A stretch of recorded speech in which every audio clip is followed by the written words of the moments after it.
ଏବେ ସାମ୍ନାକୁ ଆସିଲା ଆଉ ଏକ ବଡ଼ ଖବର 10 ଯାଏଁ ରାଜ୍ୟରେ ପ୍ରବଳ ବର୍ଷା ବିଭିନ୍ନ ଜିଲ୍ଲାକୁ ପାଣିପାଗ ବିଭାଗ ଆଲର୍ଟ ଜାରି କରିଛି।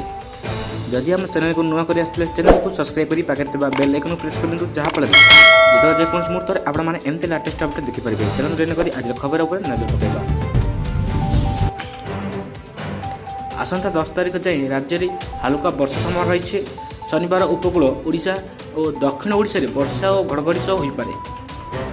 30-40 କିଲୋମିଟର ବେଗରେ ପବନ ବି ବହିବାର ସମ୍ଭାବନା ରହିଛି। ଏନେଇ ପୂର୍ବାନୁମାନ କରିଛି ପାଣିପାଗ ବିଭାଗ। ଶନିବାର ପୁରୀ, ଖୋର୍ଦ୍ଧା, ନୟାଗଡ଼, ଗଞ୍ଜାମ, ଗଜପତି, ରାୟଗଡ଼ା, କୋରାପୁଟ ଓ ମାଲକାନଗିରିରେ ବର୍ଷା ଓ ଘଡ଼ଘଡ଼ି ଆଶଙ୍କା ରହିଛି। ଏହିସବୁ ଜିଲ୍ଲାଗୁଡ଼ିକ ପାଇଁ ୟେଲୋ ୱାର୍ଣ୍ଣିଂ ଜାରି କରାଯାଇଛି। ରବିବାର ଗଞ୍ଜାମ, ଗଜପତି, ରାୟଗଡ଼ାରେ ବର୍ଷା ସହିତ ଘଡ଼ଘଡ଼ି ହୋଇପାରେ। 7, 8, 9 ଓ 10 ତାରିଖରେ ଉପକୂଳ ଓ ଦକ୍ଷିଣ ଓଡ଼ିଶାରେ କିଛି ସ୍ଥାନରେ ସ୍ୱଳ୍ପରୁ ମଧ୍ୟମର ବର୍ଷା ରହିବାର ସମ୍ଭାବନା ରହିଛି। ଶୁକ୍ରବାର ରାଜ୍ୟର ସବୁ ସହରରେ ତାପମାତ୍ରା 40 ଡିଗ୍ରୀ ତଳେ ଅଛି। ପାରଳାଖେମୁଣ୍ଡିରେ ଦିନ ତାପମାତ୍ରା ସବୁଠୁ ଅଧିକ 38.6 ଡିଗ୍ରୀ ସେଲସିୟସ୍ ରେକର୍ଡ ରଖାଯାଇଛି।